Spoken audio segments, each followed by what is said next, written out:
Dear Papa Dudut, magandang araw po sa inyo at sa mga kabarangay natin. Tawagin niyo na lamang po ako sa pangalang Aiki. 34 years old at isa po akong proud na barbero. Ang totoo ay kakasimula pa lamang ng negosyo kong barbershop dito sa may dulong bayan ng Antipolo. Pero masasabi ko na malakas naman at kumikita ng desente.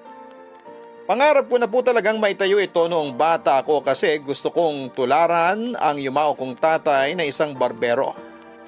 Barbero rin po kasi ang lolo ko at kinakarangal ko ang trabaho namin yon. Kaya lang ay nalugi po ang barbershop namin noong nagka-cancer si tatay kaya ibinenta.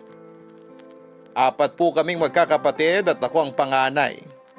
Sumasideline ako noon sa tindahan ng tiyuhin ko sa mall bilang tagagawa ng mga sirang cellphone. Pero dahil sa kahirapan ay inabot kami ng 6 na taon sa kolehiyo. Patigil-tigil kasi ako sa pag-aaral pero nairaos ko naman po ang kurso kong business management.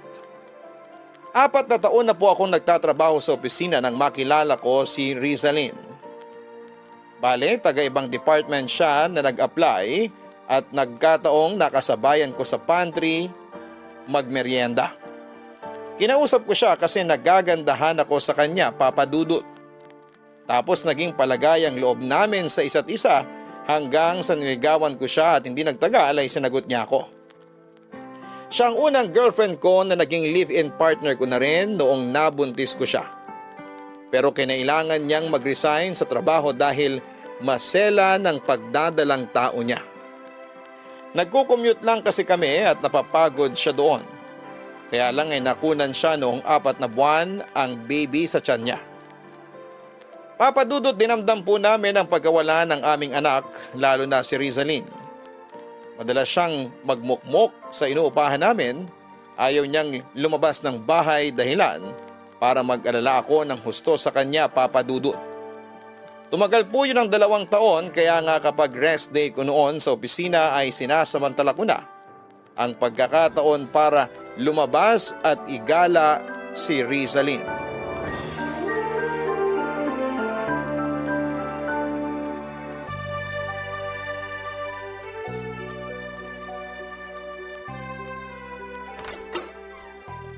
Mahal! Dumating na ba yung parcel ko? Parcel mo? May dumating kanina. Ayun oh. Medyo malaki nga eh. Ano na naman ba yan ha? Ano pa nga ba? Eh di mga gamit sa pangarap kong barberya. Nag-iipon na ako ng paunti-unti. Binibili ko online yung ibang gamit. Teka, bubuksan ko muna to. Huwag mo na munang buksan yan. Saka na kapag tulog na ako. Ha? Bakit naman? Kasi baka mairita lang ako katulad ng pagkairita ko dun sa ibang mo pang binili. Ay, mahal naman. Bakit ka naman naiinis? Eh parang nga to sa business natin. Hindi ka ba natutuwa? Kasi nakakapagpundar na tayo ng mga gamit kahit paano? Paano kung sabihin kong hindi? May magagawa ka? Ay, mahal naman eh. Huwag mo nga ako matawag-tawag na mahal. Naimbiyer na ako sa'yo, Aiki. Puro ka bili, puro ka gastos. Eh wala namang kwenta yung pinagbibili at pinagkakagastusan mo. Sino may sabing wala? Di ka ba nakikinig? Nagpupundar ako ng mga gamit para sa negosyong plano kong ipatayo. Alin, yung barbershop? May kumikita ba doon? Oo, meron. Meron daw. Sa pagkakaalam ko kasi, wala. Kita mo yung barberya doon sa may palengke? Yung nasa dulo pag kumaliwa ka sa eskinita? Ayun, nilangaw. Kakabukas lang tapos 4 na buwan lang tinagal, lugi na. Sarado na, for rent na yung pwesto. Hindi kasi maayos ang pwesto nila. Sinong customer ang gugustuhin dumaan sa masikip na eskinita para lang magpagupit, di ba? Wala talaga silang magiging parokyano pag ganyan. Kahit ako, maghahanap ng ibang barbershop. Dapat kasi, dun sila sa may unahan pumwesto. Dun sa may labasan. Mas dinadaanan nyo ng mga tao. Nahihibang ka na ba? E di mas lalo silang walang kinita. Mas mahal daw yung renta pag sa labasan. Mababawi naman nila yun pag dinigsa sila ng mga tao, mahal. Tsaka araw-araw, kailangan ng barbero kasi mabilis humaba buhok naming mga lalaki. Tsaka kayo rin mga babae. Hindi kami nagpapagupit sa mga barbero. Bakit yung nanay ko? Sa barbershop pinakalbo yung kapatid kong babae na maraming kuto. Abay, ewan ko sa inyo. Saka wag mo ngang ibahin ang usapan. Ay, hindi ko iniiba ang usapan. Gusto ko lang makita mo ang punto ko. Mahal, alam mo namang barbero ang tatay ko, di ba? Pati lolo ko, Pagugupit ng buhok ang kinabubuhay. Pero nawala sa amin yung negosyong yun kasi nagkasakit yung tatay ko. Ni isang gunting, wala akong namana. Kaya nga eto ko. Nagsisikap na makapagpundar pa unti-unti. Alam ko na yan, Aiki. Ilang beses mo na yan kinwento sa akin. Akala ko napaintindi ko na sa'yo na wala ka mapapala sa pangarap mong pagbabarbero. Ewan ko ba naman kung anong klaseng utak meron ka? Ang ayos-ayos ng trabaho mo sa opisina nyo, the aircon, may mga benefits, tapos isusuko mo kasi gusto mong sumugal sa negosyong sinasabi mo? Taas ng tingin sa'yo ng mga kapitbahay natin kasi pumapasok ka sa opisina. Tapos gusto mong maging barbero lang? Huwag mo namang insultuhin ang pagiging barbero. Marangal na trabaho yun, mahal. Hindi sila nagnanakaw. Pinagpapaguran nila bawat sentimo na kinikita nila. Wala akong pakialam. Basta ayoko pa rin yung idea mong yan. Kaya kung ayaw mo mag-away tayo, wag na wag mong bubuksan sa harapan ko yung parcel mo. Ipapakain ko sa'yo laman yan. Papalunok ko sa'yo yung bubble wrap. Sige, hindi ko na muna to bubuksan. Aba dapat lang. Tigilan mo na rin muna yung pagbili ng mga gamit na ganyan. Nakakabwisit kasi.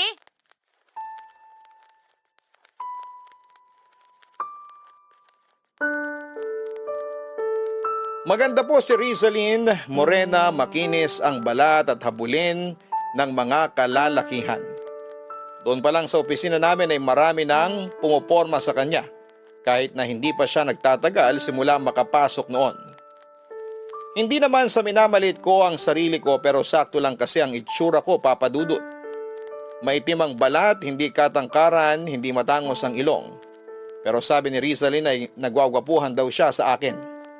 Kumbaga nagja-jive ang mga personality namin, pero kung may isang bagay na madalas kaming pagtalunan, yon ay ang tungkol sa plano kong pagtatayo ng barbershop.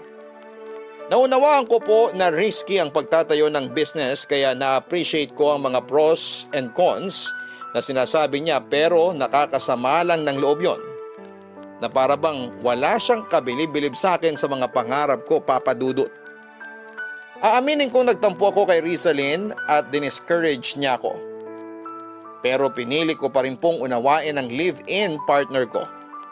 Inisip ko na baka may punto siya na hindi pa yon ang tamang panahon para seryosohin ko ang pangarap kong maging barbero. Na kailangan ko pang magkaroon ng sapat na kapital para mapondohan ang barbershop business ko. Kaya nga mas nagpursige ako sa pagtatrabaho para mas makapag-ipon palalo, Papa Dudut. Total ay wala pa naman kaming anak ni Rizalyn ay hindi pa gaanong kalaki yung gastos naming dalawa. Lumipas pa po ang mga buwan, kinakitaan ko ng progreso si Rizalyn. Hindi na siya nagmumukmok sa bahay namin katulad noong unang 2 taon na nawala ang baby namin. Pero kasabay noon, ay ayaw muna niyang magkaanak ulit kami. Siguro ay nandun pa rin yung trauma kaya hinayaan ko na lamang, Papa Dudut. Isang araw ay kinausap po ako ng kinakasama ko dahil meron siyang pinaplanong gawin.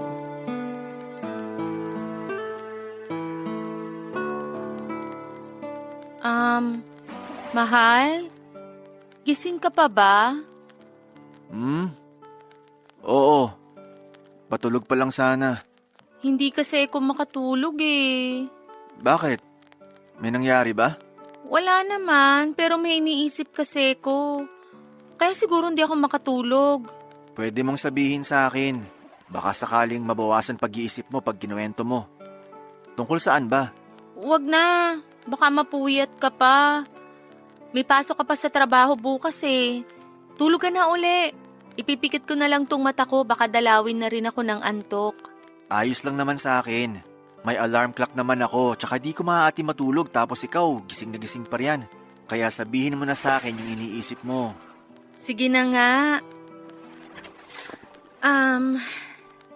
Ano kasi, kanina, nagbabrowse ako sa Facebook. Tapos nakita ko yung kaibigan ko, si Margaret. Yung taga Valenzuela. May cake business na siya. Talaga? Ang galing naman. Natatandaan ko, sabi mo, nagkatrabaho siya nung dati sa panaderya. Tagabenta ng pandesal. Yung gawa sa malunggay. Alam mo, masarap yun. Oo, pero bawal sa akin yun eh. Allergic ako sa malunggay, di ba? Ay, oo nga pala. Pero ayun nga. Nagulat ako kasi inalok ako nung nag-chat ako sa messenger. Siyempre nag-order ako. Made to order pala yun, sa makalawa pa darating. Gusto ko kasing tikman para mahusgahan. Ito oh, tingnan mo yung design. Maliit lang naman yung bento. Sandali, saan na ba yun?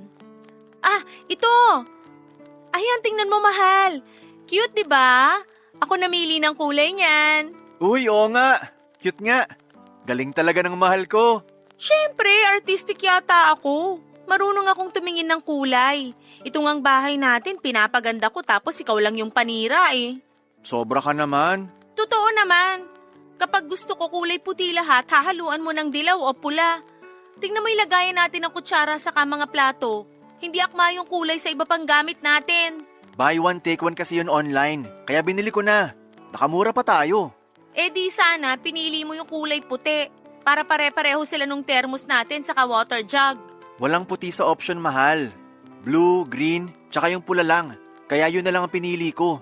Di ko naman alam gusto mo pala terno-terno. Tawag kasi doon, aesthetic. Di ko alam yun. Ay nako, yan yung sinasabi kong panira ka. Dapat kasi tinatanong mo ko para hindi tayo nagkakasalisin ng gusto. Pagtatalunan ba ulit natin yun?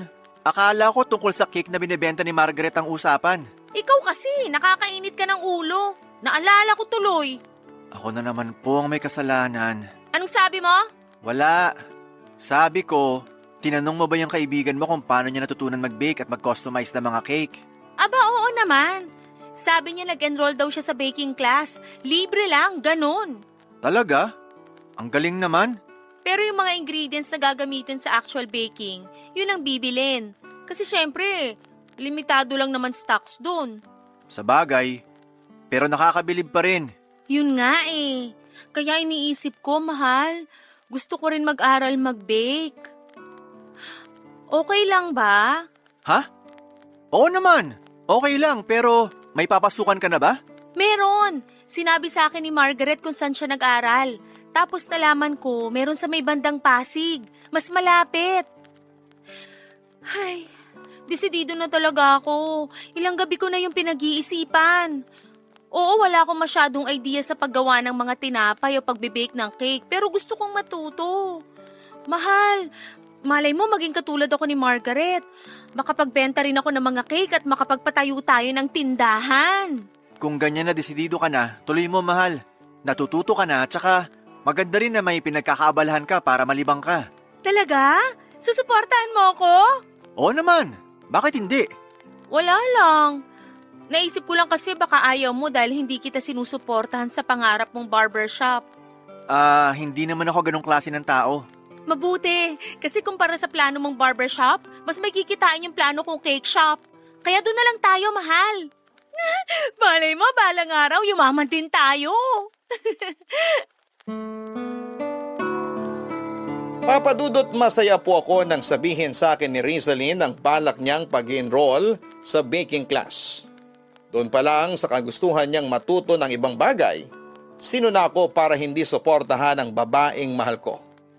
Kaya nga hindi lang moral support ang ibinibigay ko sa kanya. Pinansyal at emotional na rin.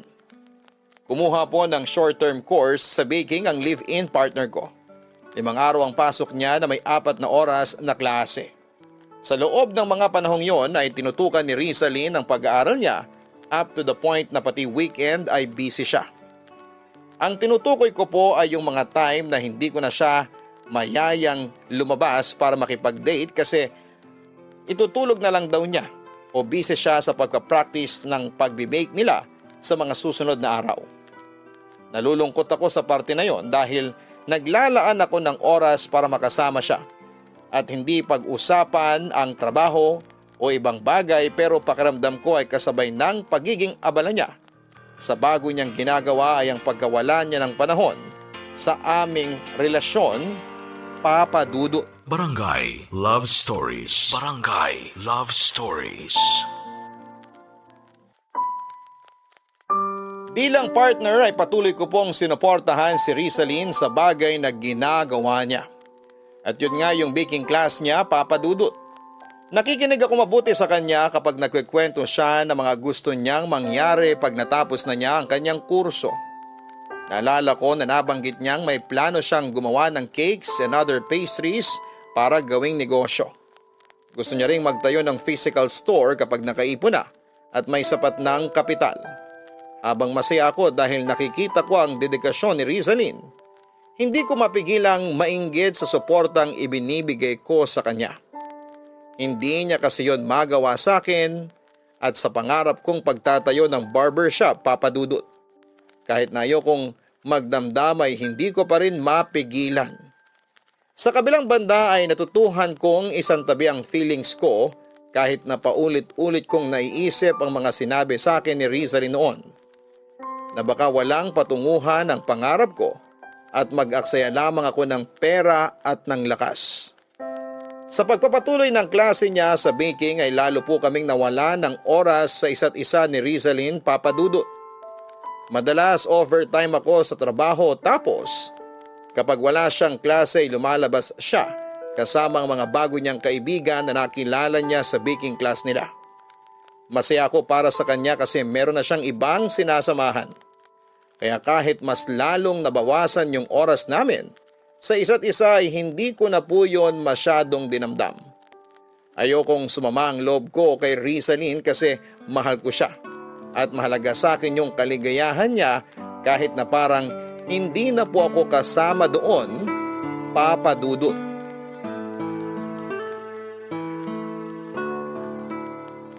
Ayan! Ako nag-bake niyan sa klase namin kanina. Tapos nag-uwi ako para ipatikim sa'yo. Wow! Mukhang masarap, mahal. Anong mukhang masarap lang? Siyempre masarap yan. Ikaw naman, syempre matik na yon. He, dami mong sinasabi. Teka, upo ako. Oh, ito yung kutsilyo. Mag-slice ka para sa sarili mo. Dali, dali! Tikman mo na! Ito na oh.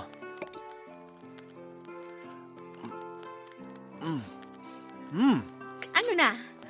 Bagal mo naman ngumuya. Sandali, hindi ko pa malasahan. Teka, isa pa nga.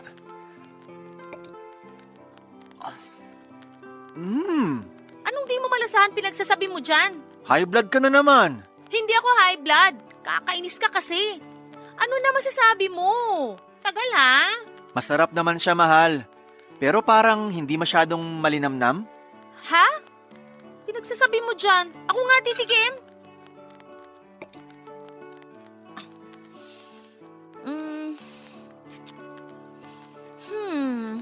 Pero masarap nga.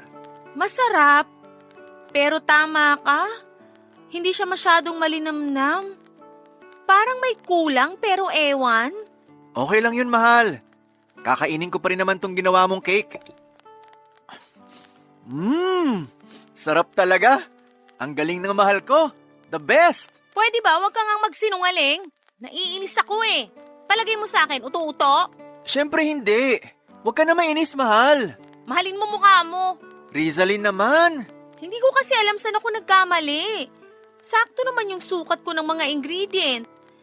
Saan kaya ako napasobra? Kaya pala nangunot yung kilay nung trainer namin pagtikim dyan sa cake na gawa ko. Akala ko pa naman na perfect ko na. Paano na lang ako magtatayo ng cake business nito kung hindi masarap yung mga gawa ko? Kaya ka nga nag-aaral para matuto pa. Wala naman pinanganak na magaling agad sa isang bagay. Pero matatapos na yung klase namin. Parang wala naman akong natutunan nito, mahal. Hindi totoo yan. Hindi ka palang magaling pero marunong ka na. Ayoko nang marunong lang. Gusto ko magaling. Papunta ka na doon. Huwag mo madaliin. Sa bagay. Pero gusto ko talagang maging magaling. Kukumpetensyahin ko yung cake business ni Margaret. Tatalunin ko siya. Pero hindi ko yun magagawa kung patapos na yung klase namin. Nakakatamad naman mag-bake mag-isa dito sa bahay tapos hindi pa kumpleto mga gamit ko. Pwede naman kitang bilhan ng mga gamit na kailangan mo pa unti-unti. Wag na, may naisip akong paraan. Anong paraan? Mahal, may kaklase kong mayaman. May bake shop yung pamilya nila. Doon lang din sa Pasig. Sabi niya kung gusto ko raw mamasukan doon. Gumagawa sila ng cake. Pwede ko raw ituloy dun yung training ko habang kumikita ng pera kasi babayaran nila ako. O, di ba? Panalo na. Oo, pero... Pero ano? Lalaki ba tong kaibigan mo? Oo, nakwento ko na yun sa'yo. Nakalimutan mo na, no? Medyo. Yan tayo eh. Ano kung lalaki? Mabait naman yun, no? Oo nga, pero... Ano ba kasi yun? Teka, wag mo sabihin nagsiselos ka. Hindi ah. Wag mo nga akong maeme-eme dyan, Aiki. Kabisado ko hilat siya ng bituka mo. Nagsiselos ka nga? Sus ka naman. Masisisi mo ba ako? Siyempre, maghapon kayo magkasama dun sa bake shop nila. Magtatrabaho ako doon, hindi ako makikipaglandian. Ikaw nga ilugar mo yung selos mo. Para kang abnormal. Sinabi ko naman sa'yo, willing ako magbigay ng pera para puhunan mo sa plano mong business, mahal. Bakit kasi kailangan mo pang mamasukan dun sa kaklase mong yun? At bakit hindi? Sige nga, bigyan mo ako ng dahilan kung bakit hindi ko kakagatin yung oportunidad na yon. Wala kang masabi kasi wala ka naman talagang dahilan. Hay, kainis ka talaga. Akin na yung cake. Uy, saan mo dadalhin yan? Di pa ako tapos kumain. Huwag ka na kumain. Nayayamutan ko sa'yo. Mahal naman eh.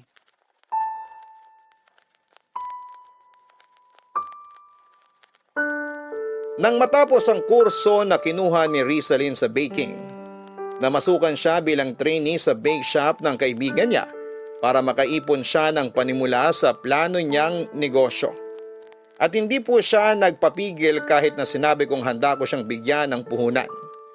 Ilang beses ko siyang kinumbinse kasi hindi maganda ang kutob ko, Papa Dudut. Ewan ko kung saan ang galing yung pakiramdam na yon, pero sa huli, pinagbigyan ko rin si Rizalyn sa gusto niyang mangyari.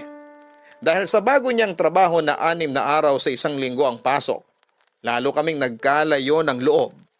Lalo siyang nawala ng oras sa akin at sa relasyon namin, bagay na kinakalungkot ko. At kahit na anong pilit kong unawain tulad ng madalas kong ginagawa, nauwi po sa away ang pagsasabi ko ng nararamdaman ko sa live-in partner ko. Madalas sinasabihan niya akong isip bata kasi daig ko pa raw ang alagaing sanggol sa pagiging clingy ko sa kanya. Na OA raw ako, na matanda na ako para pagtapunan ng atensyon at kung ano-ano pang masasakit na salita na hindi ko inaasahang masasabi niya, Papa Dudut. Pero nagbago po ang lahat ng isang araw ay nadatnang ko sa bahay na balisa si Rizalyn pag uwi ko galing sa opisina.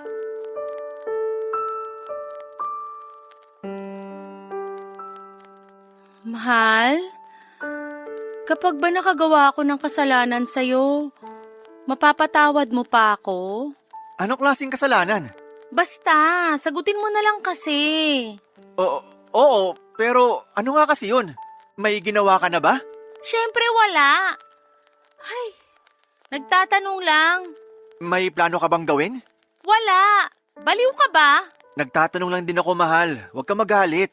Hindi ako galit. Okay, pero may problema ka ba? Kasi mukha kang malungkot eh. Pagod lang ako sa work. Hindi pala talaga biro yung magtrabaho uli matapos kong masanay sa bahay natin ng 2 taon. Sa tono mo, parang ibang klase yung pagod mo ah. Anong ibig mong sabihin? Kasi dati naman ganadong-ganado ka. Oo, nakakapagod pero lagi ka pa rin masaya. Pero ngayon, parang may kakaiba. Ay, gusto ko nang umalis sa pinagtatrabahuhan ko, Aiki. Bakit? May nangyari ba? Feeling ko ayaw sa akin ng mga kasama ko dun eh. Lagi nila akong pinagbubulungan, tapos kung makatingin sila sa akin, kala mo kung sino. Sinubukan kong wag pansinin kasi baka inggit lang sila sa beauty ko, kaso nakakasawa rin pala. Paglalabas sila, di nila ako sinasama. Tapos pag may celebration sila, katulad nung nakaraan, may pa-surprise sila sa boss namin. Etsapuera ako. Para tuloy akong eng-eng dun sa kitchen habang takang-taka kung ano yung pinaghahandaan nila. Sinubukan mo na ba silang kausapin? Kung usap lang, matagal ko nang ginawa. Todo-todo pa pakikisama ko sa mga yon. Nung isang linggo, pinagluto ko pa ng afritadang manok yung isa naming kasamahan na nag-birthday. Nagpaparinig kasi siya na paborito niya yon. Tapos nung nalaman niyang galing sa akin, aba, hindi kinain. Pero tinanggap at nagpasalamat. Akala mo kung sinong anghel pero daig pa si Satanas pagtalikod. Paano mo nalamang hindi kinain? Narinig ko, malamang. Nagchichismisan sila nung break time na pinakain na lang daw niya sa mga aso yung ulam na bigay ko. Ang kapal, di ba? Mahal-mahal ng kilo ng manok plus mga ingredients. Isama mo pa yung pagod ko tapos gaganunin lang niya. Minsan parang gusto ko na lang magkunwaring sinasapian ng masamang espiritu para may excuse akong masakal yung gagang yun eh. Nakakaloka kasi. Mahal, mali naman yung iniisip mo. Baka isumbong ka pa sa boss. Pero mali rin naman yung ginawa niya. Pinaghirapan ko yon, regalo ko nga yun sa kanya tapos... Ay, makarma sana siya sa ginawa niya, mahal. Ayoko na talaga. Pagod na ako sa kanila. Rizalyn, kung pagod ka na, tama nga siguro desisyon mo na umalis na lang doon. Dito ka na lang sa atin mag-bake, tapos ibenta mo online. Uso naman yun eh. Kikita ka pa rin naman. At least ikaw ang boss. Wala kang kailangan pakisamahan na tauhan. Pero matrabaho yun. At wala pa akong tiwala sa kakayahan ko, mahal. Pwede ka naman mag-practice hanggang maging confident ka na sa product mo. I-apply mo yung napag-aralan mo. Palagay mo kaya ko? Oo naman. Naniniwala ako na kaya mo. Ikaw pa ba? Thank you sa pagtitiwala, mahal. Hindi ko alam ang gagawin ko kung wala ka sa tabi ko. Kaya ako nandito para samahan at damayan ka sa mga pinagdadaanan mo, mahal. Kaya huwag ka nang matakot. Ako na bahala sa'yo. Kasi partner tayo, di ba? Oo. Tapos mahal na mahal din kita. Mahal din kita, Aiki. Salamat. Walang anuman. Basta huwag ka nang malungkot.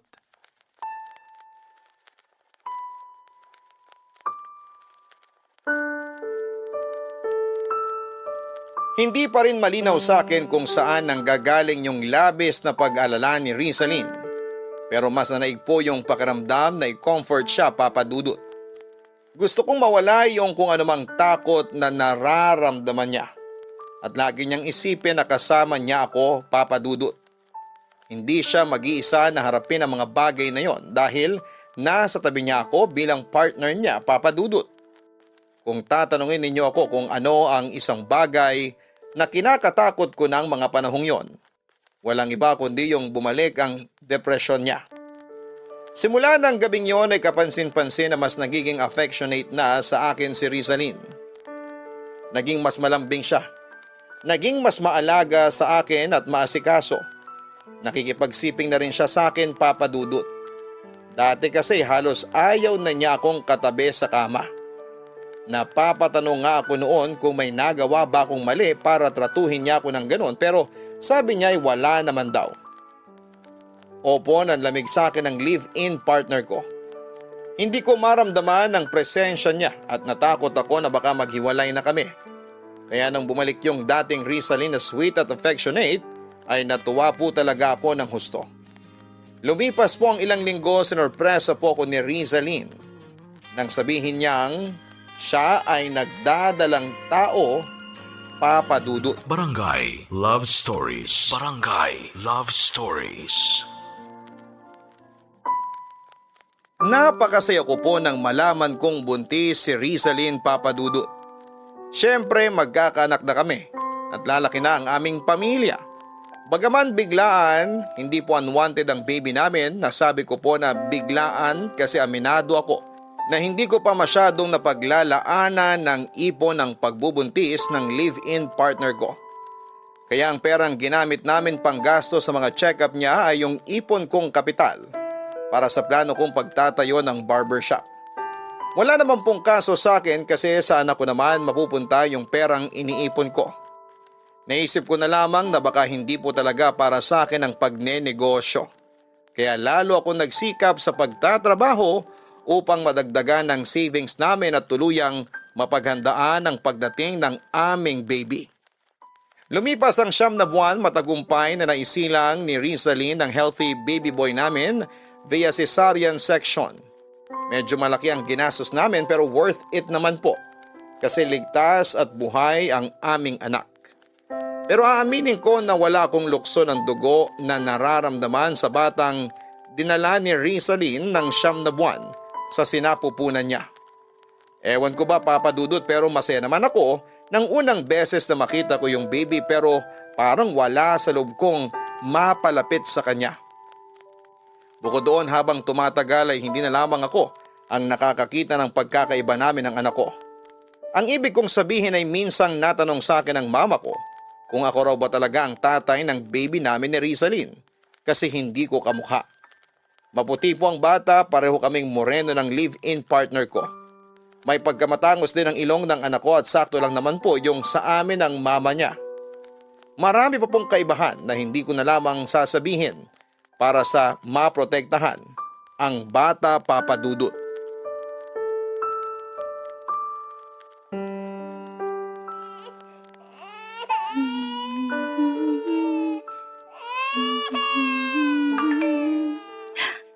Uy, nag-reply na rin siya. Mahal? Mahal, umiiyak si baby. Mahal, ikaw na lang muna magpatahan kay baby. May ginagawa ako.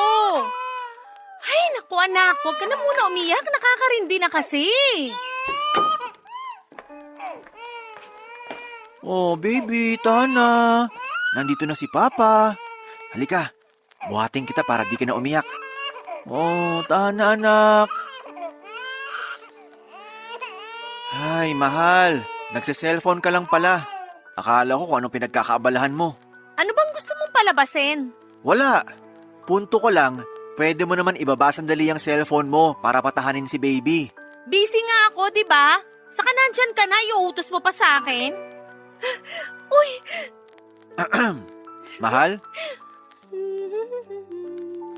Rizalyn! Lintek! Ano ba yung Nike? Kanina pa kita tinatawag, pero kulang na lang, dumikit yung mata mo sa cellphone mo. Tsaka sino ba yung kachat mo, ha? Lapad ng ngiti mo abot tenga. Bakit ba ang dami mong tanong? Saka wala ka na doon. Anong wala na ako dun? May karapatan akong malaman kung sino yung ungas na nagpapangiti sa'yo. Naririnig mo ba yung sarili mo? Masyado kang praning. Sinong hindi mapapraning? Anong malay ko kung may ibang lalaki ka na pala na kinakausap dyan? Ay, anak ng sarsyadong isda naman, Aiki. Gusto mo makita tong kausap ko? Oh, eto. Ayan, si mama ko kachat ko.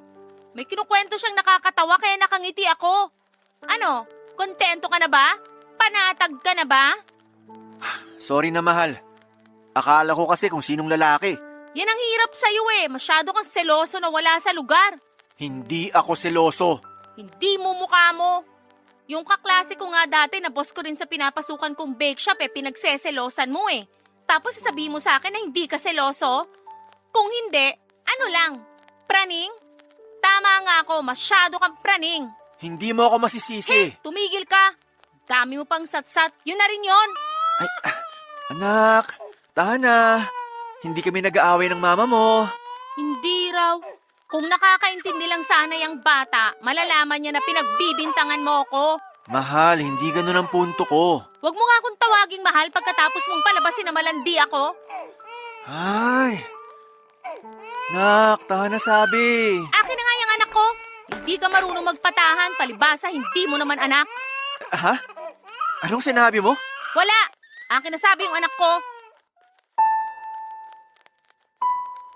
Papa Dudut, narinig ko po ang narinig ko. Hindi lang ako makapaniwala pero naisip kong baka frustrated lang si Rizalyn kaya nasabi niyang hindi ko anak ang batang tinuring kong kadugo. Pero aaminin ko na nakadagdag po yun sa pagdududa ko tungkol sa kung anak ko ba talaga ang baby na dinala niya sa kanyang tiyan ng 9 na buwan. Habang lumalaki kasi ang bata ay mas nakikita ko ang pagkakaiba namin, lalo na sa pisikal na itsura. Nalungkot po ako ng husto kasi napamahal na ako sa kanya at tinuring siyang kadugo ko. Pero ang hindi ko po lubos maisip ay paano ko matatanggap na nagloko si Rizalyn sakaling ngang mapatunayan na hindi ako ang tatay ng anak namin. Pero yung isipin na yon ay nanganak pa ng mga bagong problema sa pagsasama namin ni Rizalyn, lalo na nung napansin kong panay ang pag-alis niya ng bahay para lumabas. Tapos late na siyang umuuwi at minsan ay nakakainom pa, Papa Dudut. Ang masahol dito ay sinasama niya ang anak namin sa kung saang lugar na pinupuntahan niya nang hindi nagpapaalam sa akin. Hindi po ako bayolenteng lalaki, pinalaki akong mahinahon ng mama ko. Mapagmahal at mapagpatawad, alam niyo ng live-in partner ko. Kaya siguro ginamit niya ang mga katangiang yon para abusuhin at sagarin ang pasensya ko, Papa Dudut. Isang araw nangyari ang kinakatakutan nang may kumpirmahin sa akin si Rizalin. Bagay na sa hinagap ay hindi ko akalaing magkakatotoo.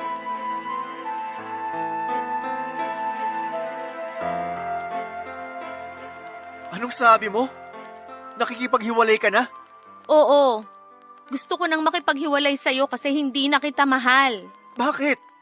Paano nangyari yun, Rizalin? Kasi hindi ko alam. Basta nagising na lang ako isang umaga na wala na yung pakiramdam ng pagmamahal na yun sa'yo. Hindi ko na mahanap, kaya sorry, ayoko na. May nagawa ba ako? Sabihin mo, kasi kung meron, handa naman akong ayusin para hindi masira yung pamilya natin. Wala kang nagawa, okay? Ako yung may problema kasi... Basta, hindi ko na talaga maramdaman yung pagmamahal ko sa'yo. Ayoko naman maging unfair at makisama pa sa'yo tapos ganun lang din pala. Pwede ba? Huwag mo na nga akong gawing tanga. Hindi ako naniniwala sa'yo. Alam kong may ibang lalaki ka na. Yun yung lagi mong ka-text at katawagan sa cellphone tuwing hating gabi kasi akala mo malalim na tulog ko. Yun din yung lagi mong kinikita kasama pa talaga anak natin. Di ba? Sabihin mo! Ay, naman. Huwag mo na akong pilitin kasi pag ginawa mo yun, mas masasaktan ka pa. Wow! Concerned ka ba talaga sa akin o ano? Ewan ko sa'yo. Pinapadali ko na nga yung sitwasyon, gusto mo lagi madrama. Ano ka, nasa teleserye? Tunay na buhay to, ipapaalala ko lang sa'yo. Sagutin mo na lang kasi yung mga tanong ko. Huwag ka nang paligoy-ligoy. Bahala ka sa buhay mo, pero kung gusto mo talagang saktan ng husto sarili mo, sige, tama ka. Meron na nga akong iba at yung lalaking pinagseselosan mo nung una, yung kaklase ko at dating boss sa bake shop, siya na yung bagong mahal ko, Aiki. Ano? Ibig sabihin tama ako na may relasyon nga kayo?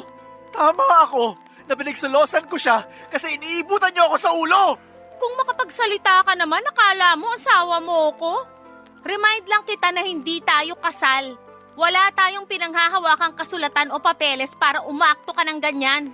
Napaka-OA mo. Hindi mo ako pag-aari, hoy. Pero live-in partner kita at may anak tayo. May karapatan pa rin ako magalit sa inyo. Hindi mo anak ang baby na niluwal ko, Aiki. Hindi ka ba nakakahalata? Hindi kayo magkamuka. Ni hindi rin kayo magkakulay. Tiso yung anak ko tapos ikaw. Basta. Ano pinagsasabi mo? Paano hindi ko anak yung anak natin? May nangyari sa atin noon. Nabuntis kita.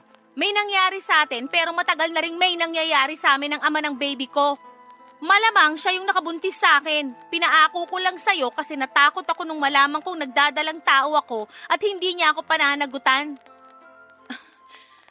Pero nung pinanganak ko na yung anak namin at nakita niya yung picture ng baby, bigla siyang nagbago.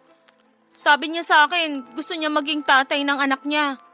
Sino ko para ipagkait yun sa kanila? Sige nga. Wow! Sa lagay ako pa pala kontrabida sa inyo? Ayos ka rin, no? Niloko mo na nga ako, iniputan sa ulo, nagsinungaling ng husto, pinaako mo sa akin yung anak na hindi ko kadugo, tapos pinalalabas mo pa na ako yung may kasalanan dito? At cargo di konsensya ko pa kung hindi kita hihiwalayin para makapagsama na kayo ng demonyo mong kabit? Teka, huwag mong sabihin na yung hudas na yun ang tatay ng anak natin! Huwag mo nang tawaging anak mo yung hindi naman sa'yo. Masyado mong inaangkin, di mo naman kamuka. Kahit ipa-DNA mo pa. Pero mag-aaksaya ka lang ng malaking pera kasi mapapahiya ka lang sa resulta. Sagutin mo yung tinatanong ko, Rizalin! Oo, siya nga. Masaya ka na? Ang sama mo! Paano nyo nagawa sa akin to? Sorry, okay? Hindi namin sinasadya. Nung una, business lang pinag-uusapan namin tapos nauwi sa ibang business. Sabi niya gusto niya akong kasosyo pero iba pala ibig sabihin nun. Lumayas ka na sa harapan ko! Umalis na kayo ng baby mo! Kasi ayoko na kayong makita sa pamamahay ko! Kapal na mukha mong babae ka. Ikaw na nga yung nakagawa ng kasalanan. Ikaw pa yung mukhang biktima. Di ko alam kung saan ka kumukuha ng lakas ng loob pero sana hindi ka karmahin sa ginawa mo.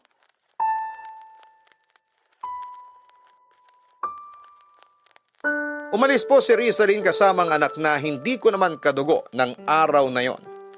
Naiwan po akong broken-hearted at luhaan sa inuupahan namin. Kulang na lang ay kunin ko ang kutsilyo sa kusina at gilitan ang aking lieg. Pero mabuti na lang dahil wala na akong lakas mula sa matinding paghagulhol. Nung araw na yon din ay tinawagan ko si mama at dali-dali niya akong pinuntahan. Para po kong batang umiiyak sa bisig ng nanay ko habang nagsusumbong sa kanya, Papa Dudut. Tulad ng inaasahan ay nagalit po ang buong pamilya ko kay Rizalyn. Pero ako na ang may sabi sa kanila na hayaan na lang ang dati kong live-in partner. Nakisama po si Rizalyn sa tatay ng anak niya at sa huling balita ko ay nagkahiwalay din sila. Tapos ay nagkaroon ng malubhang karamdaman ng dati kong live-in partner dahilan para ikamatay niya. Napakasakit po ng ginawa sa akin ni Rizalyn. At bagaman masakit na nawala na siya sa mundong ito, ay hindi ko pa rin siya magawang patawarin. Hindi niya po yun deserve, Papa Dudut, kasi hindi lang siya nagloko. Pinagmukha niya pa akong kawawa. Inapakan niya yung pride ko at pagkalalaki dahil sa nangyari. Ni hindi ko maisip kung paano niya yon naatim o kung nagagawa pa bang makatulog niya ng mahimbing sa gabi pagkatapos ng lahat noon. Hindi ko po alam ang kasagutan sa mga tanong ko at pinagpapasa Diyos ko na lamang ang nararamdaman ko ng mga panahong yon. Umuwi rin muna ako sa bahay namin para makasama ang pamilya ko. Malaki po ang naitulong nila para unti-unti ay maging okay ako, Papa Dudut. Hindi madaling mag-move on sa relasyon namin ni Rizalyn.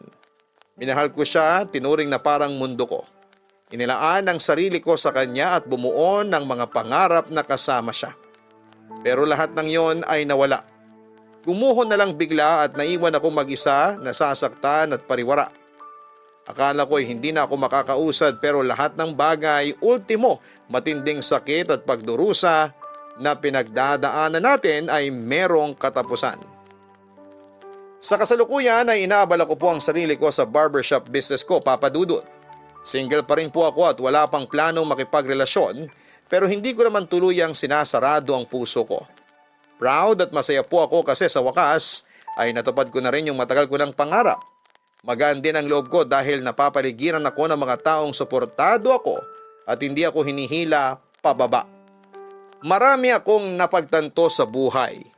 Isa na doon yung inaalis ng Diyos. Ang mga taong hindi mabuti sa atin para matupad natin yung mga bagay na inilalaan niya sa atin. Maraming salamat po sakaling mapili po ninyong i-ere ang istorya ng buhay ko.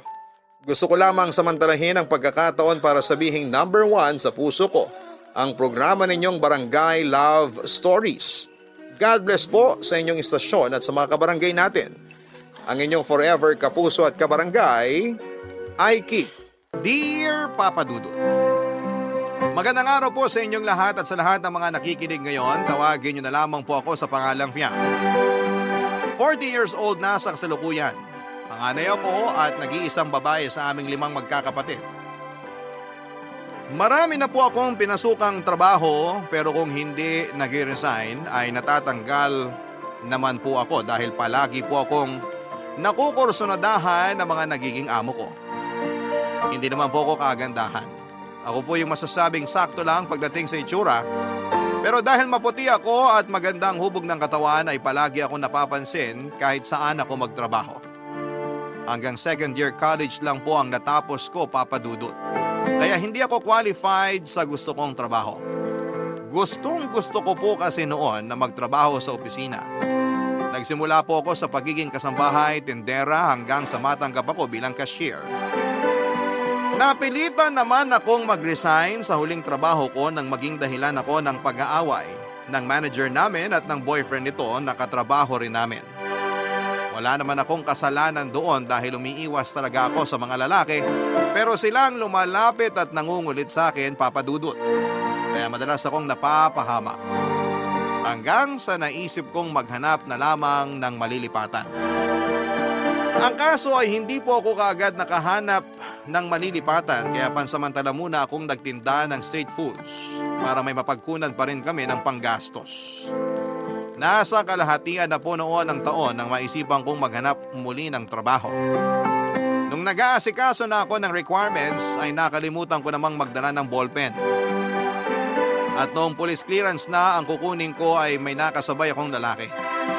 Siya'y nagpahiram sa akin. Aaminin ko na may dating ang lalaking yon. Ang kaso'y hindi ako naroon para makipaglandian ng araw na yon. Kaya naman matapos kong ibalik ang ballpen niya ay hindi na ulit kami nagkita pa. Natanggap ako bilang cashier sa isang supermarket, Papa Dudut, at hindi ko nga po akalain na doon ko pa ulit makikita ang lalaking tinutukoy ko.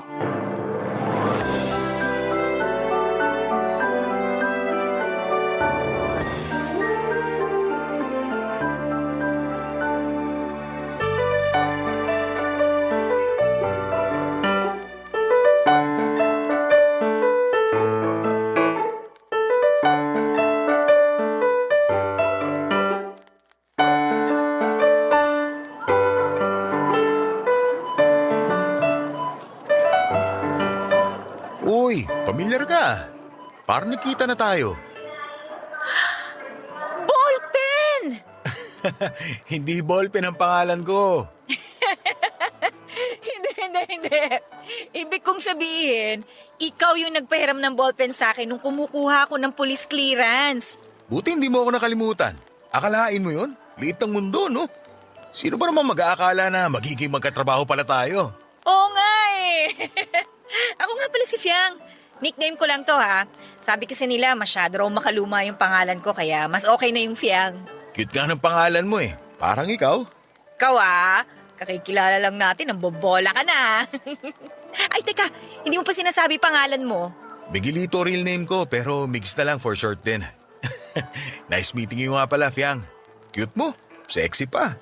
Ikaw iniskan mo yata ako bago mo pa ako nilapitan eh. Sana sinabi mo para nakipaglaban ako sa'yo ng titigan.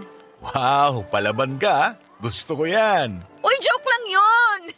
Walang joke-joke sa akin. Wala ka ng lusot. Gagawin natin yung titigan challenge na gusto mo. Pero hindi dito. Saka na lang yan. Ilang taon ka na nga pala? 35 na ako. Ikaw? Mas bata lang ako sa'yo ng 3 taon. Pwede. Ha? Ano pwede? Pwede ka nang ligawan. Sino namang manliligaw sa akin Hindi naman ako kagandahan, no? Para sa akin, maganda ka. Tsaka hindi ako maniniwala kung sasabihin mo sa akin na hindi ka pa nagkaka-boyfriend. Hindi pa nga. So, virgin ka pa? Hoy, bakit mo ba tinatanong yan? Joke lang, to naman. Sorry na. Ganito ka rin ba sa mga babaeng bago mo palang nakikilala? Hindi naman. Parang sa'yo pa nga lang eh. Nakakatuwa ka kasi. Talaga ba? Oo, kaya para mas mahaba yung kwentuhan natin, invite kita mamaya. Kung okay lang sa'yo. Okay lang naman, pero saan ba tayo pupunta? Sa hotel. Agad-agad? Joke lang. Pero pwede rin naman kung gusto mo. Ayos ka! Kakikilala pa lang natin eh. Ayan na, nagsungit na. Sorry na kasi. Biro lang naman yun eh. Hindi na mauulit, promise. Sige na, okay na yon. Pero saan ba kasi tayo pupunta? Di mo na lang kasi sagutin ng maayos eh. O sige na, eto na. May bagong bukas kasi na cafe, malapit lang dito. Gusto ko sanang puntahan kaso wala pa ako naiisip na isama. Sakto naman na nagkita tayo rito. Kaya ikaw na yung naisip ko. Para makapagkwentuhan na rin tayo. Game! Sama ako! Sige pag-out natin mamaya, punta tayo. Okay, sige. Pero teka, libre mo ba? Oo naman, libre ko. Kaya wag mo nang isipin yung gagastusin. Ang kailangan mo lang isipin, kung tatagal kang kumain habang tinititigan kita. Hoy, para kang sira! Seryoso ko. Doon natin gagawin yung challenge. Gagawin mo rin yung sa akin, syempre. At kung sino matalo, siya naman yung taya sa susunod na labas natin. Ay, wow! May susunod pa? Kung papayag ka ulit na sumama sa akin. Sus! Kahit nga iuwi mo pa ako eh. Char! Mukhang napapasarap yung kwentuhan yung dalawa. Walang trabaho, mga ma'am, sir? Si Jelly talaga Eto na, babalik na ako sa trabaho ko. Piang, mamaya Oo, sige, usap na lang tayo ulit mamaya. Naku, Ate Jelly, sorry ha. Napakwento lang ako saglit kasi hindi ko akalain na magiging magkatrabaho pala kami ni Migs. Bakit? Magkakilala na ba kayo dati pa? Hindi naman, pero kasi siya yung nagpahiram sa akin ng ballpen nung nag-aasikaso ako ng requirements. Ganon? O, di kumalma ka. Nagbibiro lang ako kanina. Pasensya ka na, ha? Ganito lang talaga ako sa mga bago. Pero si Migs, nauna ko na siyang nakausap at nakakwentuhan kanina. Kinabahan naman ako sa'yo, ate. Kala ko susumbong mo na kami. Hindi ako ganun, no? O siya, sige na, magtrabaho na tayo. Baka tayo naman yung maisumbong.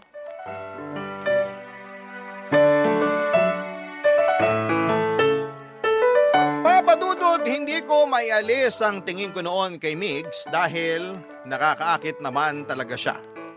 Hindi naman siya yung tipong sobrang gwapo pero malakas ang apil niya sa mga babae.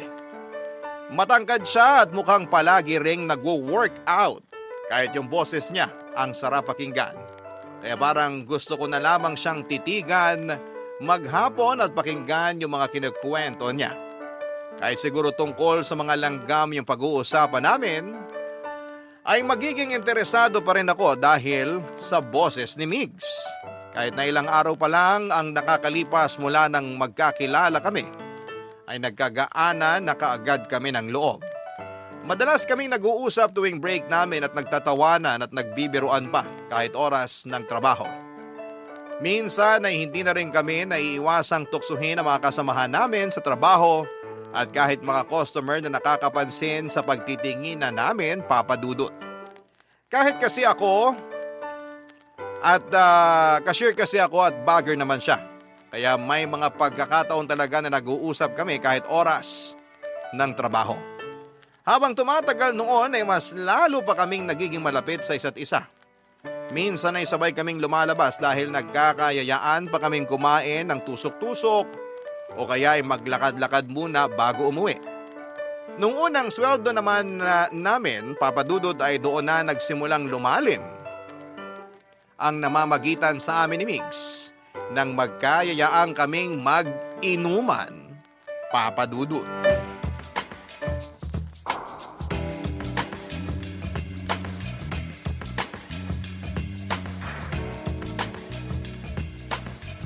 Pogi ni Migs, no? Oo nga eh. Titig pa lang nakakapanghina na. Bet mo? Oo. Mukhang bet ka rin eh. Ibang makatitig. So, kumusta naman? Nasa anong stage na kayo? Parang MU, ganun. MU? Oo. Obvious naman sa amin na gusto namin yung isa't isa. Madalas kaming lumalabas na kami lang dalawa. Yung mga usapan nga namin lumalampas na sa mga topic na pinag-uusapan lang ng magkaibigan, no? Bakit? Anong usapan ba yan? Tungkol sa mga experience namin. Mga spicy topic, ganon? Parang ganun na nga. Sus, pahiya-hiya ka pa dyan. Kung nakarating na kayo sa ganung usapan, hindi malabo na mag-aya na yun sa hotel. Pero ang tanong, handa ka ba ron kung sakali? Makatanong ka naman dyan. Ayoko munang isipin yan. Pero paano nga kung mangyari? Mangyari yung ano? Migs! Nandiyan ka na pala. Kanina ka pa ba? Di naman. Hindi ko nga maintindihan yung pinag-uusapan nyo eh. Ano bang topic? Ikaw, Ibig niyang sabihin, ikaw naman yung magbibigay ng topic. Girl talk kasi kanina. Kaya hindi ka makaka-relate. Ganun ba? Pero anong oras na oh? Kung magkukwentuhan pa tayo, baka hindi na tayo makauwi nito. sa bagay, ako uuwi talaga ako. Kayo, may balak pa ba kayong puntahan? Wala na akong pupuntahan. Maliban na lang kung papayag si Fiang na ihatid ko siya pa uwi. Uuwi nga ba talaga? Naku, baka mamaya dumaan pa kayo sa ano, ha? Ay nako, Ate Jelly ha, walang ganun no. Masyado kang advance mag-isip, Jelly. Sa susunod pa yun. Uy, ikalma mo yan, Migs. Kakakilala nyo pa lang. Nagjo-joke lang naman ako. Tsaka wala namang mangyayari kung hindi namin parehong gusto yun. Tama na yung usapan na yan, uwi na ako. Atid na kita. Sana all ihahatid. Ay nako, Ate Jelly, magpasundo ka na sa asawa mo. Paano? Mauna na kami. Kita na lang tayo ulit sa trabaho. Oo na, ingat kayo ha. Fiang, diretso sa bahay. Ikalma mo yung kuting mo. Si Ate Jelly talaga. Saan nga pala kita ihahatid? Sasakayan na lang ng jeep, okay na ako doon. Nasa tabing kalsada lang naman yung bahay namin, kaya hindi ko na kailangan maglakad ng malayo. Sure ka? Oo naman. Kumusta nga pala pakiramdam mo? Hindi ba sumasakit ang ulo mo? Bakang nakarami ka kanina eh. Di naman. Ikaw nga yung naalala ko, kaya gusto ko tayong hatid pa uwi. Ako pa talaga ha. Okay na okay kaya ako. Okay, sabi mo eh. Pero, ayaw mo ba talagang magpahatid hanggang sa bahay nyo? Hindi naman sa ayaw. Sa tapat lang ng bahay namin yung bababaan ko, kaya baka maabala lang kita. Tsaka isa pa, magkaiba tayo ng ruta. O sige, pero chat mo ako pag nakauwi ka na. Oo naman, i-chat kita. Kung gusto mo, ako pa una magme-message sa'yo bukas ng umaga. Talaga? Gusto ko yan. Medyo malayo pala dito yung sakayan ng jeep, no? Baka pagdating natin doon, tanggal na yung kalasingan natin. Ako naman, parang lalong nalalasing kapag naririnig ko yung tawa mo. Sarap pakinggan eh. Ay nako, binobola mo na naman ako. Hindi totoo kaya yun. Baka nga mapanaginipan pa kita mamaya. Ay, ang saya nun. Ang landi mo, umuwi na nga tayo. Papa Dudut, kahit nasa biyahe na ako noon, pauwi ay panay pa ang chat ni Migs kung nasaan ako. Kaya nang makarating ako sa amin ay agad ko ring ipinaalam sa kanya. Halos ganon na kami sa araw-araw. Ina-update namin ang isa't isa para na parang kami na talaga. Ramdam ko na gusto ako ni Migs pero wala naman siyang sinasabi tungkol doon. Hindi namin napag-uusapan ang feelings namin para sa isa't isa. Minsan, Papa Dudut, chinichika ko ni Ate Jelly. Tanong siya ng tanong kung umami na raw ba sa akin si Migs o kung may nakwento ito sa akin tungkol sa past relationship. Hindi naman ako nag-iisip ng kung ano sa mga tinatanong niya kasi sa totoo lang ay wala naman akong pakialam sa past relationships ni Migs. Kung magkakaaminan na kami, mas mahalaga na sa akin kung ano yung meron kaming dalawa. Habang tumatagal nga po kasi noon ay palalim ng palalim yung ugnayan namin. Kumbaga label na lamang ang kulang para masabing in a relationship na kami ni Migs. Pero isang araw, Papa Dudut, pagpasok ko noon sa trabaho ay aksidente kong narinig ang pag-uusap ni na Migs at nung katrabaho namin na bagger din sa supermarket. Inaaya siya nito na mag-basketball sa darating na Sabado. Pero tumanggi po noon si Migs at hindi ko nga po inaasahan ang sinabi niyang dahilan. Hindi raw siya makakasama dahil bibisita siya sa anak niya. Parang binuhusan ako ng malamig na tubig sa mga nalaman ko at na-realize ko rin na yun yung malaking iniisip kong may pag-asa kaming dalawa ay hindi pala mangyayari. Sapagkat malabong mangyari yon dahil sa sitwasyon na meron siya. Barangay Love Stories. Barangay Love Stories.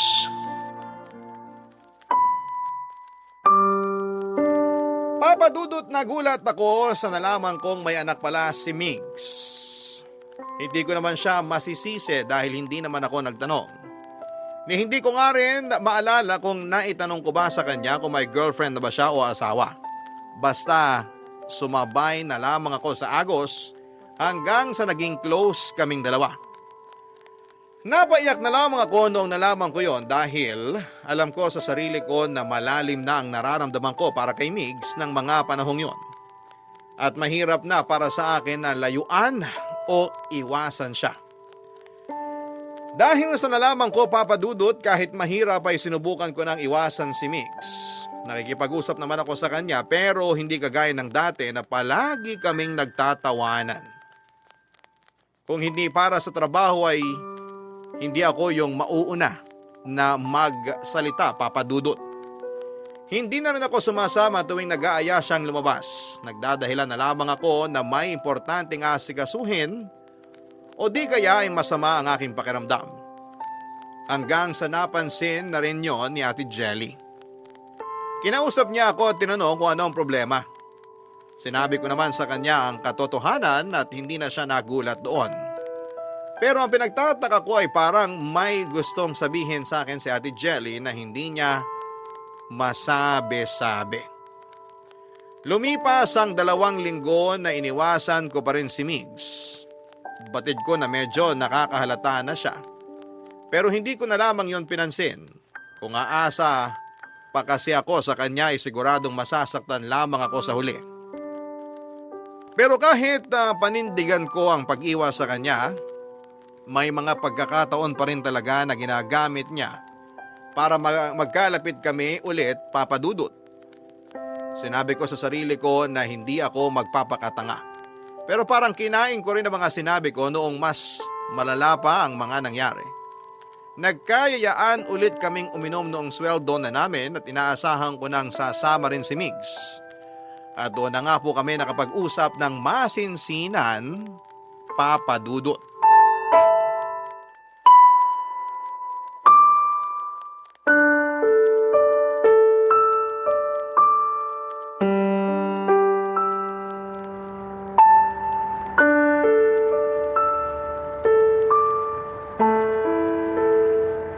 Piang, sandali! Ihatid kita ulit sa sakayan ng jeep. Wag na. Hindi na kailangan. Kaya ko naman maglakad mag-isa. Galit ka ba? Parang iniiwasan mo ako eh. May nagawa ba ako masama? Wala. Eh bakit tayo mo ako kausapin ng maayos? Bakit ba ang kulit mo? Ihahatid na kita. Lasing ka na eh. Baka kumapano ko pa sa daan. Ano bang pakialam mo? Ano bang problema? Bakit ka nagagalit sa akin? Wag mo na nga ako sundan. Nakakairita yung pagmumukha mo eh. Sabihin mo kasi sa akin kung bakit ka nagkakaganyan. Nagtatawanan lang tayo kanina tapos ngayon ayaw mo na naman akong kausapin. At bakit kita kakausapin, ha? Sinungaling ka? Ano? Paano naman ako naging sinungaling?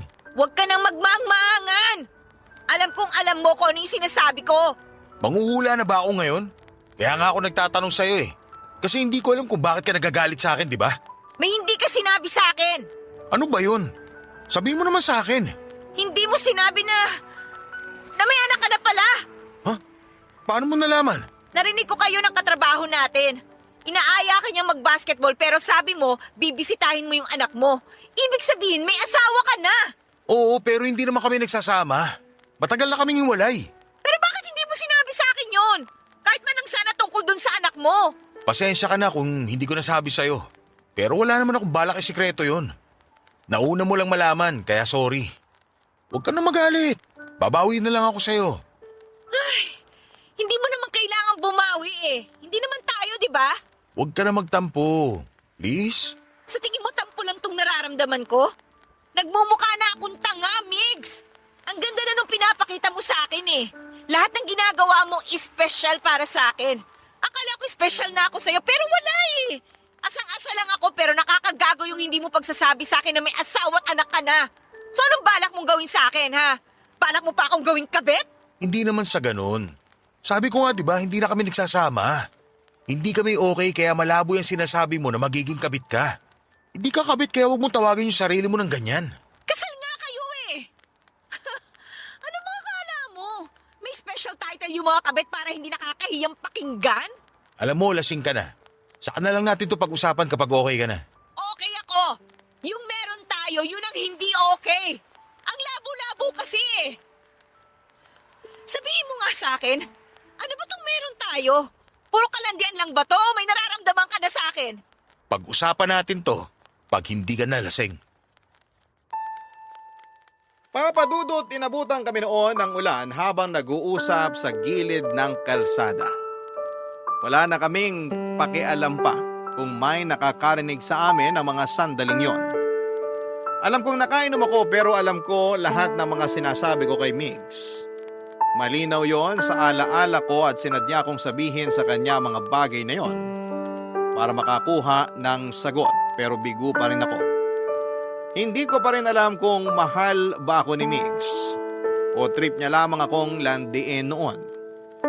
Kung ako naman ang tatanungin ay hindi ako mag-aalinlangang sabihin ang totoo kong nararamdaman. Minahal ko na si Migs sa maikling panahon ng pagkakakilala namin sa isa't isa. Gusto ko siya at gusto ko siyang maging boyfriend.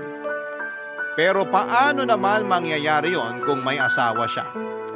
Kahit saang anggulo tignan ay sabit pa rin ako sa relasyon nila. At ang pinakamasakit doon ay parang tumatanggap lamang ako ng tira-tirang atensyon mula kay Migs.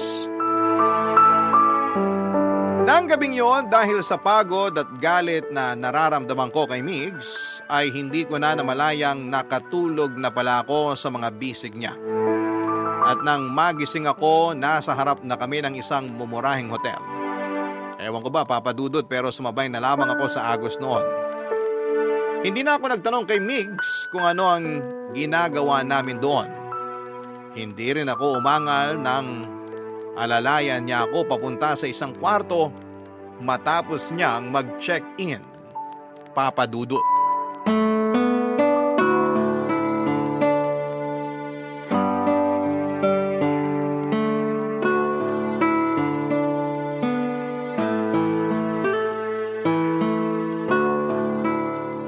Kamusta pakiramdam mo? Nahihilo ka pa ba? Oo, ang sakit ng ulo ko. Kung gusto mo, magpahinga ka na muna. Bukas na lang kita ihatid pa uwi. Wala bang maghahanap sa'yo? Wala. Hindi ako naniniwala sa'yo. Umuwi ka na. Iwan mo na lang ako dito. Kaya ko namang umuwi ng mag-isa bukas. Yan ka na naman eh. Tinataboy mo na naman ako. Kasi hindi ka naman dapat lumalapit sa akin eh. Bakit hindi? Alam kong gusto mo ako. At ganun din yung nararamdaman ko sa'yo. Yan yung gusto mong malaman kanina pa, di ba? Pero sasabihin ko sana sa'yo kapag hindi ka nalasing at ang maintindihan mo yung mga sinasabi ko. Hindi ako lasing. Naiintindihan ko lahat. Talaga? Naiintindihan mo? Hindi mo ako gusto. Kaibigan lang yung tingin mo sa akin at naiintindihan ko yon. Paano kung hindi? Huwag na tayo maglokohan, pwede ba? Doon ka na sa asawa mo. Bakit mo ba ako pinagtatabu yan? Dito ko gusto. Sa tabi mo. Mas gusto kong kasama ka. Hindi mo pa rin bagets yun? Sinasabi mo lang yan kasi nakainom ka. Ano bang pwede kong gawin para maniwala ka? Wala. Hindi ako maniniwala sa'yo kahit na ano pang sabihin mo kaya umalis ka na lang. Gusto kita. Kaya kahit pauwiin mo ako ngayon, hindi kita iiwan mag-isa rito. Hindi kita kayang pabayaan na lang. Ang hirap mo naman kasing paniwalaan eh. Hindi naman ako kagaya ng asawa mo na may pinangahawakan sa'yo. Huwag mo nang isipin yung asawa at anak ko. Hindi nila tayo guguluhin. Ang mahalaga, gusto natin yung isa't isa. Ano namang magugustuhan mo sa akin? Kagaya lang din naman ako ng ibang babae dyan.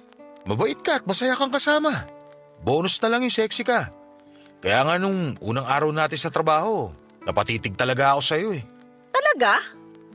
Oo. Bukod sa pamilyar ka nun sa akin, naagaw mo talaga yung atensyon ko kaya kita nilapitan. Okay. Okay? Okay na ano? Okay na. Naniniwala na ako sa'yo. Naniniwala na akong gusto mo ako. Yun naman pala eh. Kung ganun, okay lang ba na dito na tayo magpalipas ng gabi? Promise, bukas na bukas din, ihahatid kita sa inyo. Dito lang tayo matutulog. Sure kang matutulog lang tayo ha? Depende. Anong depende? Depende sa'yo kung gusto mong matulog lang talaga tayo. Pwede rin kasing, alam mo na, malamig ngayon. Oy, ikaw ha? Sinadya mo akong dalhin dito, no? Hindi naman. Nakatulog ka na kasi kanina sa taxi. Hindi ko alam kung saan kita ihahatid. Hindi ko pa naman alam yung address nyo. Kaso, nagising ka na bago tayo bumaba. Kaya tinuloy mo na lang. Parang ganun na nga. Saka iniisip ko rin na pareho tayong lasing. Baka pareho pa tayong makatulog sa biyahe kapag hinatid kita sa inyo. Pero ngayong gising ka na at mukhang hindi ka na masyadong lasing, baka naman pwedeng... Sinadya mo talaga to. Alam ko na yung mga galawan mo eh. Di sinadya na ako sinadya. Bakit? Gusto mo na bang umuwi? O baka naman gusto mong dito ka muna sa akin ngayong gabi? Okay, dito na muna ako.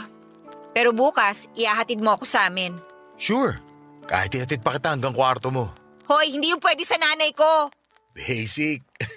Di magpapaalam ako. Papadudot na dala ko sa tukso ng gabing yon.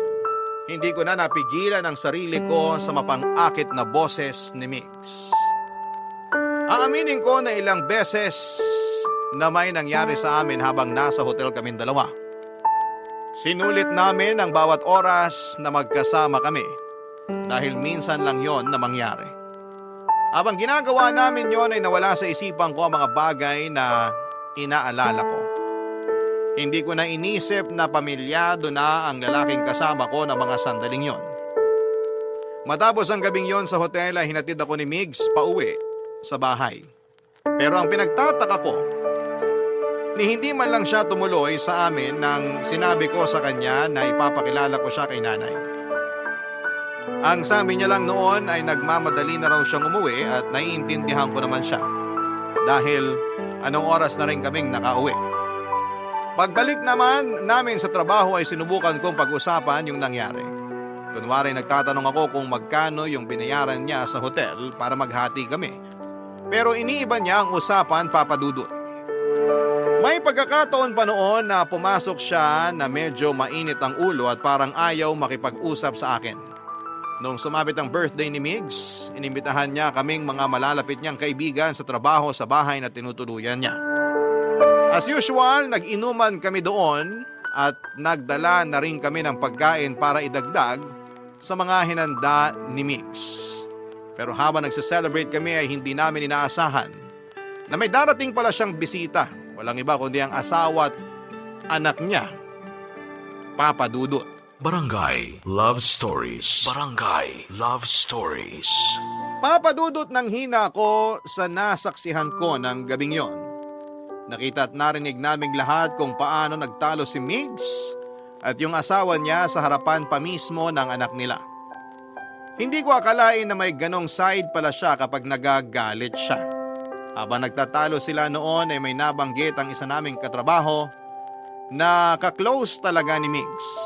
Sabi nito ay nabuntis na raw yung babae, college pa lamang ito noon. Pero hindi raw sila nagsama dahil ayaw kay Migs ng tatay ng babae. May kaya raw kasi ang pamilya nito samantalang si Migs ay hindi nakapagtapos ng pag-aaral dahil sa kakapusan ng pera. Nang gabing yon ay pinaalis ni Migs ang mag-ina niya. Batid ko sa mga sandaling yon na ako ang pinili niya dahil sa ginawa niyang yon.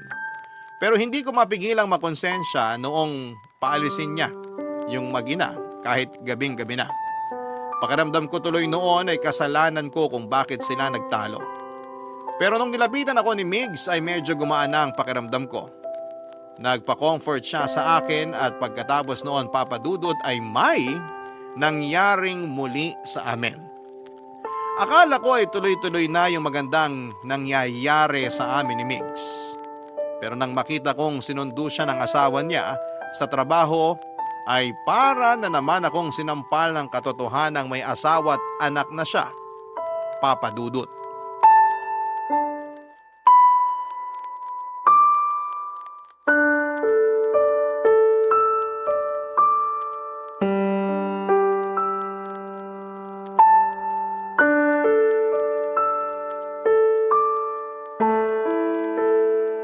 Ate Jelly, inom tayo mamaya. Ha? Ano namang nakain mo at nagyayaya kang uminom? Nababad trip kasi ako kay Migs eh. Bakit naman? Nakita ko kasi siya kanina, sinundo ng asawa niya. Nakakotse pa nga eh. Bakit ngayon ka lang nagre-react ng ganyan? Hindi ka ba aware na may asawa si Migs nung una pa lang? Nalaman ko naman nung narinig ko na nag-uusap sila nung katrabaho natin. Okay. Tapos wala ka pa rin ginawa. Ate, meron! Sinubukan ko siyang iwasan. Napansin niyo naman yun, di ba? Pero napanindigan mo ba? Hindi ba sabi mo nga may nangyari pa sa inyo bago kanya ihatid pa uwi? Ang tanga mo rin eh, no? Ate naman, huwag mo na nga ako sermonan. Sasaktan na nga ako eh. Hindi ka masasaktan kung nag-iisip ka na maayos.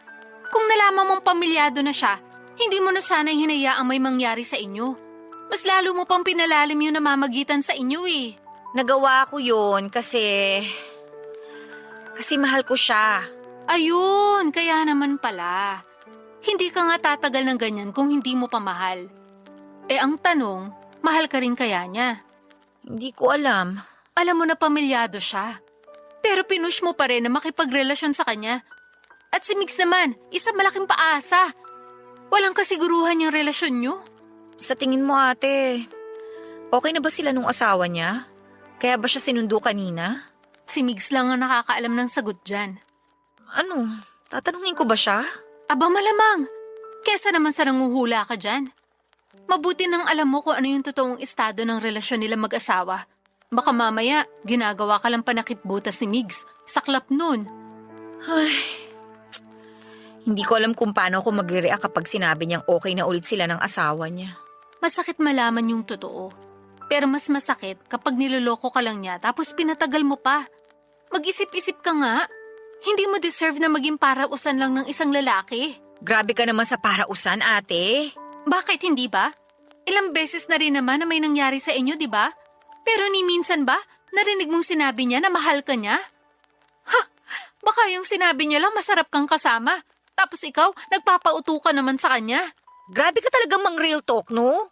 Hay nako, hindi kita uutuin gaya ng ginagawa niya. Tsaka hindi ka na bata. 32 ka na, kaya dapat alam mo na kung paano harapin yung mga ganyang sitwasyon. Kayo rin naman nagsimula niyan eh. Alam ko naman yun. Hindi ko pa lang talaga alam kung paano ko sisimulang kausapin si Migs. Natatakot kasi akong malaman yung totoo eh. Naiintindihan naman kita. Nagmahal din naman ako. Pero sana, wag mo nang dugtungan pa yung naging pagkakamali mo sakaling alam mo na yung totoo. Maawa ka sa sarili mo. Isipin mo na lang yung pagod natin sa trabaho tapos madadagdagan pa ng heartbreak. Pighati malala talaga. Ay, sana hindi na lang ako napunta sa ganitong sitwasyon. Ang hirap-hirap. Mahirap pero kakayanin mo. Kausapin mo muna siya. At saka ka magdesisyon kung tatapusin mo na yung nasimulan nyo o ilalaban mo pa.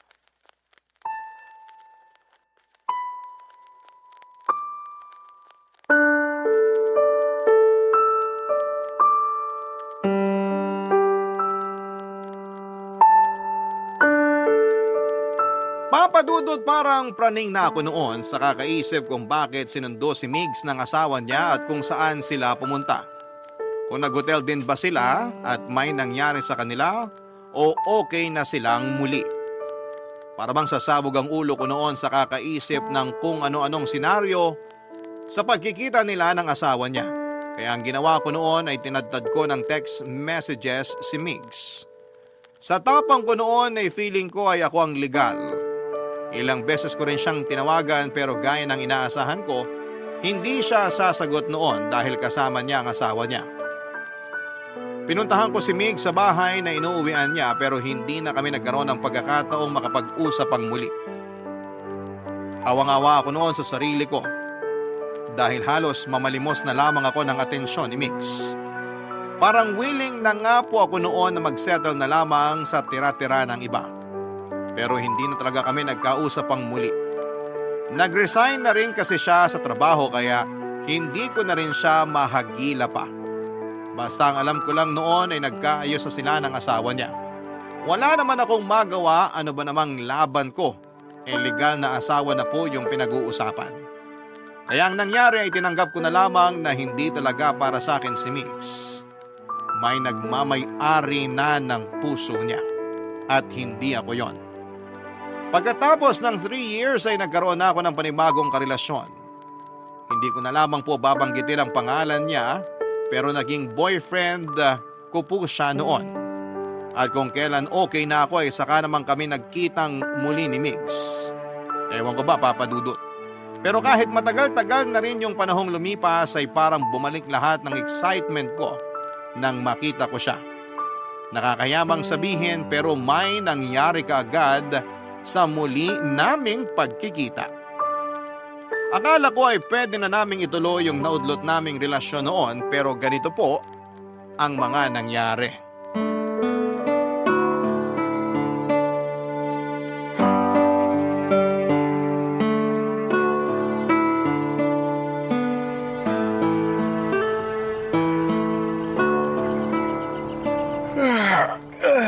Grabe, nakakaantok. Parang gusto ko na umuwi para makatulog naman. Uuwi ka na kaagad? Bakit ikaw? May iba ka pa bang pupuntahan? Depende. Depende saan. Sa'yo. Baka gusto mo maglakad-lakad muna tayo o kaya kumain. Di na, sa bahay na lang. Bakit parang nagmamadali kang umuwi? Ayaw mo na ba akong makasama? Piyang naman.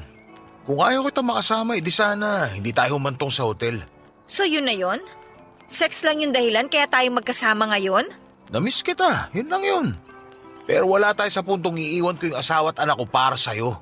Pamilya ko sila. So tama nga si Ate Jelly noon pa. Para usan lang talaga ang tingin mo sa akin. Hayop naman, Fiang, oh. Para ang tanga kausap. Ibabalik mo pa talaga yung nakaraan natin? Ano? Di ka na makamove on? Kung gusto mo, tutulungan na kita. Sabihin mo lang. Ang kapal ng mukha mo! Gusto mo talaga magkasakitan pa tayo rito? Nag-iinarte ka pa dyan may boyfriend ka na nga, di ba? Tapos sumama ka pa rin sa akin at nag-enjoy sa kama na parang wala ang boyfriend na naghihintay sa'yo. Hindi ko akalain kaya mo akong bastusin ng ganito. Nagawa ko magpakatanga sa'yo noon kasi mahal kita. Bobo ka ba? At hanggang ngayon, mahal mo pa rin ako, ganun ba? Mag-move on ka na. Hindi kita mahal. At hindi ko pinagsisisihan na naipag-ayos ako sa asawa ko. Siya'y mahal ko noon pa. At ikaw, sige, aaminin ko na gustuhan naman talaga kita. Pero hindi practical para sa akin na sumugal sa'yo. Alam mo naman siguro kung anong ibig ko sabihin, hindi ba? Kaya nga hindi sapat na gusto lang kita. Buti sana kung mahal na rin kita. Baka sakaling ilaban ko pa. Kaso hindi. Kaya tigilan mo na yung kadramahan mo. Umuwi ka na. Tama lang pala na itinigil ko na yung paghahabol sa'yo kasi wala ka naman pala talagang kwentang lalaki. Kahit ano pang sabihin mo, hindi na ako masasaktan dyan. Nung iniwan kita, buo na yung desisyon ko na magsasama ulit kami ng asawa ko. Tigilan mo na nga yung pagpapanggap mo na mahal mo yung asawa mo. Kasi kung mahal mo siya at sapat na siya sa buhay mo, bakit kinita mo pa ako ngayon at ginusto mo pa na may mangyari sa atin? Sa sobrang manloloko mo, pati sarili mo binibiktima mo. Gusto mo ba talaga nag-ieskandalo tayo rito? Pinagtitingin na tayo ng mga dumaraan. Bakit? Ayaw mo bang marinig nila at malaman nila kung anong klaseng asawa ka? At least ako, boyfriend pa lang yung meron. Wala pa kaming anak. Eh ikaw, kunwari ka pang mabuti kang asawa at ama sa anak mo, pero hindi ka nagdadalawang isip na mag-check-in sa hotel na ibang babae yung kasama mo. Kung sa bagay, mukhang sanay ka naman eh. Ginagawa mo rin siguro yung kapag bored ka na sa asawa mo. Wala ka ng pakialam doon. Wala talaga! Pero hihilingin kong karmahin ka dyan sa ginagawa mo. Sana nga maputulad ka na lang para hindi na madagdagan pa yung mga naloko mo dati. Kung ako sa'yo, mag-isip ka na ng idadahilan mo sa boyfriend mo. Dahil pag may nakapagsabi sa kanya na lumabas ka ng hotel na may kasamang ibang lalaki, mawawarak pagkatao nun. Kasi nakuha mong bumuka ka sa iba. Hindi ko na kailangan mag-isip. Alam ko yung pagkakamaling nagawa ko ngayon. At haharapin ko yon.